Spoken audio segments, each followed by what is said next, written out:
Hello मेरे दोस्तों, स्वागत है आपको अपने YouTube चैनल पे। दोस्तों, हम लोगों ने पिछली क्लास में जो पढ़ा था वो पढ़ा था आपके मोहम्मद गौरी के बारे में। यानी हम लोगों ने जो मध्यकालीन भारत स्टार्ट किया था उसमें हम लोग पढ़ चुके हैं मोहम्मद गजनी के बारे में, अल्पदीन के बारे में, सुबक्तगीन के बारे में, और उसके बाद हम लोगों ने लास्ट जो पढ़ा था वो था गौरी के बारे में।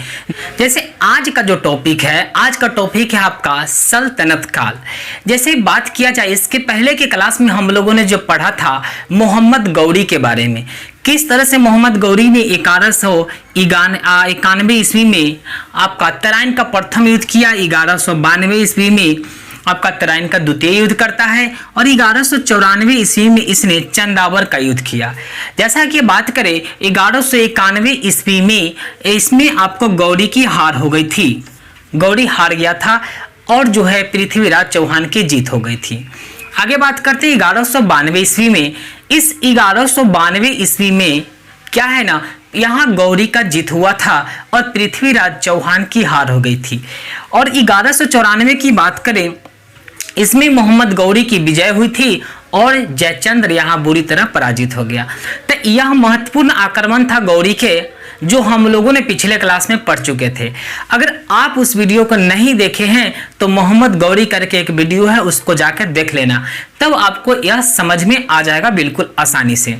तो आज हम लोग जो पढ़ने वाले हैं कुतुबुद्दीन ऐबक के बारे में पढ़ने वाले, मतलब आप समझिएगा ध्यानपूर्वक, है ना, कहानी की तरह समझिएगा, बिल्कुल याद होगा।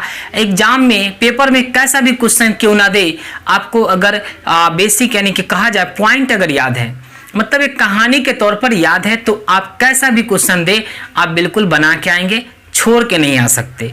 चलिए मेरे दोस्तों, मेरे प्यारे भाइयों, है ना, समझिएगा क्या है। जब गौरी की मृत्यु हो गई, गौरी के मृत्यु के बाद सल्तनत काल की शुरुआत हो जाती है। तो सल्तनत काल की जब शुरुआत हो गई तो इस सल्तनत काल में सबसे पहला जो वंश आया उस वंश का नाम था गुलाम वंश। ठीक है, जो सब सल्तनत काल में सबसे पहला जो वंश आया दोस्तों, उसका नाम था गुलाम वंश। इस गुलाम वंश की स्थापना जो किया कुतुबुद्दीन ऐबक ने किया। ठीक है, इस गुलाम वंश की स्थापना किसने करवाया या किया, तो कुतुबुद्दीन ऐबक ने करवाया या किया। इस कुतुबुद्दीन ऐबक, यह कुतुबुद्दीन ऐबक कौन था, इसके बारे में पहले थोड़ा जान लेंगे कि भाई इसने ऐसे कैसे करवा दिया, तो समझना कुतुबुद्दीन ऐबक कौन था। कुतुबुद्दीन ऐबक जो था गौरी का गुलाम था, ध्यानपूर्वक समझना, गौरी का गुलाम था। अब आपको पता लग गया होगा कि मैंने क्यों कहा कि पहले जाके आप गौरी वाले वीडियो देखें, क्योंकि आप गौरी वाले जब तक नहीं देखेंगे चैप्टर तब तक आपको ये समझ में नहीं आएगा। क्योंकि यह जो कुतुबुद्दीन ऐबक था गौरी का गुलाम था। इसने क्या किया, कुतुबुद्दीन ऐबक ने 1206 ईस्वी में, आपका 1206 ईस्वी में गुलाम वंश की स्थापना करता है। मतलब 1206 ईस्वी में इसने गुलाम वंश की स्थापना की। उसके बाद कहा जाए कि कुतुबुद्दीन ऐबक के लोग लाख बख्श के नाम से जानते हैं। पहले कुतुबुद्दीन के बारे में सारी बातों को हम जानेंगे, क्योंकि एग्जाम में जो भी क्वेश्चन आते हैं पॉइंट बाय पॉइंट मैं आपको समझाने की पूरी तरह कोशिश करूंगा। दोस्तों, कुतुबुद्दीन ऐबक ने 1206 ईस्वी में जब गुलाम वंश की स्थापना की, उसके बाद कहा जाए कुतुबुद्दीन ऐबक गौरी का गुलाम था। आप समझिएगा, कुतुबुद्दीन ऐबक को लोग लाख बख्श के नाम से जानते थे, है ना, लाख बख्श, हाँ, लाख बख्श के नाम से जानते थे। अब कहिएगा सर लाख बख्श मतलब क्या होता है, इसका तात्पर्य क्या है? तो लाख बख्श का मतलब होता है लाखों का दान देने वाला। वैसा व्यक्ति जो लाखों का दान देता हो उसे हम लाख बख्श कहते हैं। तो यहाँ कुतुबुद्दीन ऐबक जो था बिल्कुल उसी टाइप का आदमी था कि यह लाखों का दान देने वाला था, इसीलिए लोग इसे लाख बख्श के नाम से जानते थे या पुकारते थे या कहते थे। ठीक है, यहाँ तक आप समझ गए होंगे। आगे चलते हैं, कुतुबुद्दीन ऐबक की बात करते हैं निर्माण की। ठीक है, कुतुबुद्दीन ऐबक की बात करते हैं। कुतुबुद्दीन ऐबक ने कुब्बत उल इस्लाम मस्जिद, याद रखिएगा, कुब्बत उल इस्लाम मस्जिद और 2.5 दिन का झोपड़ा, 2.5 दिन का, आप याद रखिएगा, बेसिक तौर पे लिखने की कोई आवश्यकता नहीं। मतलब कुतुबुद्दीन ऐबक ने जो निर्माण करवाया कुब्बत उल इस्लाम मस्जिद का निर्माण करवाया और इसके बाद इसने 2.5 दिन का झोपड़ा का निर्माण करवाया, जो कि काफी इंपॉर्टेंट क्वेश्चन है। यहाँ से क्वेश्चन एग्जाम में बिल्कुल पूछे जाते हैं, तो आप इस बात को, इस टॉपिक को, इस टाइप को याद रखना कि कुतुबुद्दीन ऐबक ने कुब्बत उल इस्लाम मस्जिद और 2.5 दिन का झोपड़ा का निर्माण करवाया। इसके बाद आप लोग जानते हैं कुतुब मीनार के बारे में। तो कुतुब मीनार का जो निर्माण करवाया था, नींव डाली थी, वो कुतुबुद्दीन ऐबक ने ही डाली थी, है ना। सबसे पहले समझना, कुतुबुद्दीन ऐबक ने इस कुतुब मीनार का नींव डाली। नींव तो डाल दी, लेकिन पहली मंजिल ही तैयार हो गई थी, मतलब पहली मंजिल ही आपका तैयार हुआ था कि इस कुतुबुद्दीन ऐबक का मृत्यु हो गया। अब मृत्यु कैसे होता है, तो कुतुबुद्दीन ऐबक घोड़े से, मतलब चौगान खेलते हुए घोड़े से गिर जाने के कारण इनकी मृत्यु हो गई।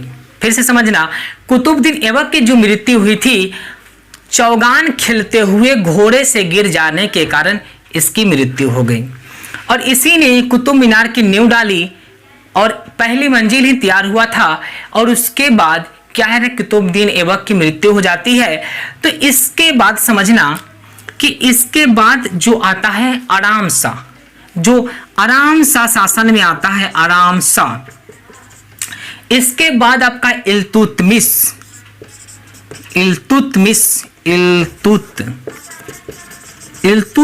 आता है, जो हम आराम शाह और इल्तुतमिश के बारे में अगले क्लास में चलेंगे, लेकिन अभी थोड़ा सा जान लेते हैं क्या हुआ।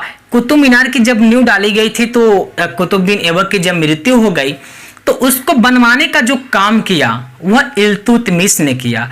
इल्तुतमिश ने इसे 4 मंजिल तक बनवाया, 4 मंजिल तक बनवाया, ठीक है, जो 225 मीटर ऊंचा था, 225 मीटर ऊंचा था, जो 4 मंजिल तक इल्तुतमिश ने बनवाया। जिस समय बात करें कि कुतुबुद्दीन ऐबक गद्दी पर था, उस समय इल्तुतमिश बदायूं का गवर्नर हुआ करता था। और इस कुतुबुद्दीन ऐबक के बाद आराम शाह राज्य शासन में आता है, और इसने 8 महीनों तक शासन किया। और 8 महीनों तक शासन किया तो इल्तुतमिश ने इस आराम शाह की हत्या कर देता है, और इसको हत्या करने के बाद इल्तुतमिश गद्दी पर बैठ जाता है। समझिएगा, आराम शाह की मृत्यु करने के बाद, यानी हत्या करने के बाद आपका इल्तुतमिश गद्दी पर बैठ जाता है। थोड़ा समझ लेते हैं, हमारा टॉपिक जो है कुतुबुद्दीन ऐबक का, तो उसके बारे में विशेष रूप से चर्चा करेंगे। जैसे बात करें कुतुबुद्दीन ऐबक की कुतुब मीनार काफी चर्चित है, जिसके बारे में समझना, 4 मंजिल तो इल्तुतमिश ने बनवा दिया, लेकिन है ना, बिजली गिर जाने के कारण उसकी सबसे ऊपरी मंजिल नष्ट हो गई। तो उसको फिरोज ने क्या किया, उस 2 मंजिल और बढ़वा दी। मतलब फिरोज ने क्या किया, जब बिजली गिर जाती है तो ऊपरी मंजिल नष्ट हो जाती है, तो फिरोज ने इसे 2 मंजिल और बढ़ा दिया। मतलब 2 मंजिल और बढ़ा के इसको 5 मंजिल का कर दिया, 5 मंजिल का कर देता है। और यह इसकी ऊंचाई जो 225 से बढ़कर 234 मीटर ऊंची हो गई, याद रखेंगे आप। मतलब पहले 4 मंजिल 225 का था, 9 बढ़ के आपका 234 मीटर ऊंची हो गई, और यह 5 मंजिल का हो गया, और इसको बनवाया फिरोज ने। तो इस कुतुब मीनार को बनवाने में 3 आदमी का हाथ है, कुतुबुद्दीन ऐबक का, इल्तुतमिश का और आपका फिरोज का। ठीक है, अब समझना थोड़ा कुतुबुद्दीन ऐबक के बारे में। कुतुबुद्दीन ऐबक जैसे कि बात किया जाए कि सर गौरी, गुलाम का मतलब क्या होता है ना, गुलाम का मतलब क्या होता है, तो एक बात समझिए, गुलाम को हम बदगा कहते हैं, बदगा। इसे गुलाम को फारसी में जो बोलते हैं, क्योंकि ये लोग मुस्लिम थे, तो मुस्लिम का फारसी लैंग्वेज है, तो इन्होंने गुलाम को फारसी में बोलते हैं बदगा। बदगा यह जो है सैनिक सेवा के लिए खरीदा जाता था। मतलब इन लोगों को, जो गद्दी पर रहते थे, शासक जो थे, सैनिक सेवा के लिए खरीदा करते थे। जैसे कि बदगा कहते थे इसको फारसी में, और इसको सैनिक सेवा के लिए खरीदा जाता था। बात करें कुतुबुद्दीन ऐबक की हाँ सेना नायक, आप जानते हैं कि सर नालंदा विश्वविद्यालय के बारे में। नालंदा विश्वविद्यालय को ध्वस्त करने वाला, है ना, आग के मुंह में झोंकने वाला कौन था? तो आप जानेंगे कि कुतुबुद्दीन ऐबक का ही एक सेना नायक था, सेना नायक, जिसका नाम था बख्तियार खिलजी। बख्तियार खिलजी इसका नाम था। इसी ने नालंदा विश्वविद्यालय को ध्वस्त किया, आग के मुंह में झोंक दिया था। तो आप समझिएगा, जो कि काफी पूरे दुनिया में सबसे चर्चित विश्वविद्यालयों में नालंदा विश्वविद्यालय का नाम आता है।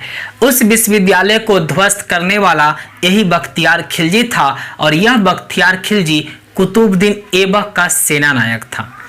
ठीक है, अगले दिन हम लोग चलेंगे, आपका कुतुबुद्दीन ऐबक पढ़ चुके हैं। अगले दिन आराम शाह के बारे में कुछ विशेष नहीं है। आराम शाह ने 8 महीना तक शासन किया।